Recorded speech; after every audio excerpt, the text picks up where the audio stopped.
اعوذ باللہ من الشیطان الرجیم، بسم اللہ الرحمن الرحیم۔ السلام علیکم میری پیاری بہنوں، میرے پیارے بھائیوں، امید کرتی ہوں آپ سب خیریت سے ہوں گے۔ آج ہم شرابی کی سزا کے دوسرے حصے کے بارے میں بات کریں گے۔ پہلے ہم ایک حصہ بنا چکے ہیں، اب ہم دوسرے حصے کے بارے میں آپ کو بتاؤں گی۔ شرابی کا دردناک انجام۔ حضور پاک صلی اللہ علیہ وآلہ وسلم نے ارشاد فرمایا، بندہ جب پہلی مرتبہ شراب پیتا ہے تو اس کا دل سیاہ ہو جاتا ہے، جب دوسری مرتبہ پیتا ہے تو ملک الموت علیہ السلام اس سے بیزار ہو جاتا ہے، جب تیسری مرتبہ پیتا ہے تو اللہ عز و جل کے رسول صلی اللہ علیہ وآلہ وسلم اس سے بیزار ہو جاتے ہیں، چوتھی مرتبہ پینے پر کرامن کاتبین اور پانچویں مرتبہ پینے پر جبرائیل علیہ السلام، چھٹی مرتبہ پینے پر اسرائیل علیہ السلام اور ساتویں مرتبہ پینے پر میکائیل علیہ السلام بیزار ہو جاتے ہیں، اور جب آٹھویں اور نویں مرتبہ پیتا ہے تو ساتوں آسمان اور اہل آسمان اس سے بیزار ہو جاتے ہیں، اور جب 10ویں مرتبہ شراب پیتا ہے تو جنت کے دروازے اس پر بند کر دیے جاتے ہیں، اور جب 11ویں مرتبہ شراب پیتا ہے تو جہنم کے دروازے اس کے لیے کھول دیے جاتے ہیں، 12ویں مرتبہ پینے پر حاملین عرش اٹھانے والے فرشتے، 13ویں مرتبہ پینے پر کرسی، چوتھی مرتبہ پینے پر عرش اس سے بیزار ہو جاتا ہے، اور جب 15ویں مرتبہ پیتا ہے تو اللہ عز و جل اس سے بیزار ہو جاتا ہے۔ پس جب شک سے تمام انبیاء کرام علیہ الصلاۃ والسلام، تمام ملائکہ اور خود رب الجبار القہار بیزار ہو جاتے ہیں تو وہ جہنم میں گنہگاروں کے ساتھ ہلاک ہوگا۔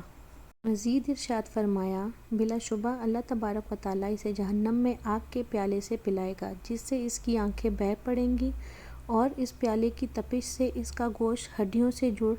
جائے گا، اور جب وہ اس پیالے سے پیے گا تو اس کی آنتیں کٹ کٹ کر اس کی شرمگاہ سے نکل جائیں گی۔ ہلاکت ہے شرابی کے لیے کہ وہ عذاب جبار و قہار میں گرفتار ہوگا۔ قبر میں شرابی کا چہرہ قبلے سے پھر جاتا ہے۔ حضرت سیدنا ابن مسعود رضی اللہ تعالیٰ عنہ نے ارشاد فرمایا، جب کوئی شرابی مر جائے تو اسے دفن کرو، پھر اس کی قبر کھود کر دیکھو، اگر اس کا چہرہ قبلے سے ہٹا ہوا نہ پاؤ تو مجھے قتل کر دینا، اس لیے کہ رحمت للعالمین صلی اللہ علیہ وآلہ وسلم کا فرمان عبرت نشان ہے،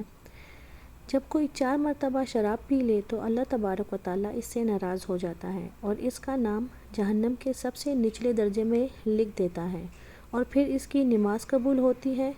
اور نہ ہی روزہ اور نہ ہی صدقہ، مگر یہ کہ وہ توبہ کر لے، ورنہ اس کا ٹھکانہ جہنم ہے، اور جہنم کیا ہی برا ٹھکانہ ہے۔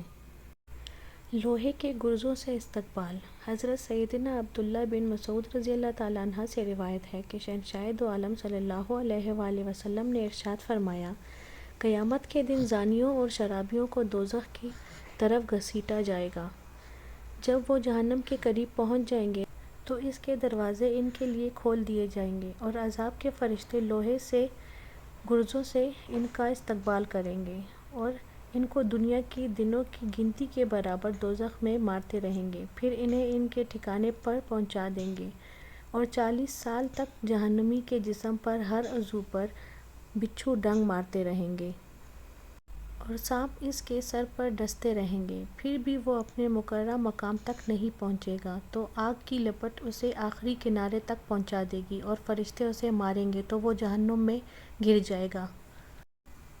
پھر وہ پیاس کی شدت سے چلاتے ہوئے کہیں گے، ہائے پیاس، ہائے پیاس، ہمیں پانی کا ایک ہی گھونٹ پلا دو۔ ان پر مقررہ عذاب کے فرشتے جہنم کے جوش مارتے اور کھولتے ہوئے پانی کے پیالے ان کے سامنے کر دیں گے۔ جب شرابی پیالے کو منہ سے لگائے گا تو اس کے چہرے کا گوشت جڑ جائے گا، اور پھر جب وہ کھولتا ہوا پانی اس کے پیٹ میں پہنچے گا تو اس کی آنتوں کو کاٹ دے گا، اور وہ اس کے پچھلے مقام سے باہر نکل جائے گی، پھر آنتیں اپنی حالت پر لوٹ آئیں گی، پھر دوبارہ عذاب میں گرفتار ہوگا۔ تو یہ ہے شرابی کی سزا۔ جب بندہ توبہ کر لیتا ہے۔ سرکار مدینہ صلی اللہ علیہ وآلہ وسلم کا فرمان عالی شان ہے، جب بندہ توبہ کرتا ہے تو فرشتے آسمان کی طرف بلند ہو کر اللہ عز و جل کی بارگاہ میں عرض کرتے ہیں،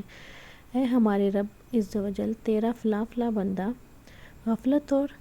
لہو و لعب کی نیند سے بیدار ہو چکا ہے اور تیری بارگاہ میں عاجزی کے ساتھ کھڑا ہے، تو اللہ عز و جل ارشاد فرماتا ہے، اے میرے فرشتوں، آسمانوں اور زمینوں کو پاک نفوس کی حاضری کے لیے سجا دو اور توبہ کے دروازے کھول دو تاکہ اس کی توبہ قبول ہو جائے، اور یہ سب کہ اس کے لیے کہ توبہ کرنے والے کی روح میرے نزدیک آسمانوں اور زمینوں سے زیادہ معزز ہے۔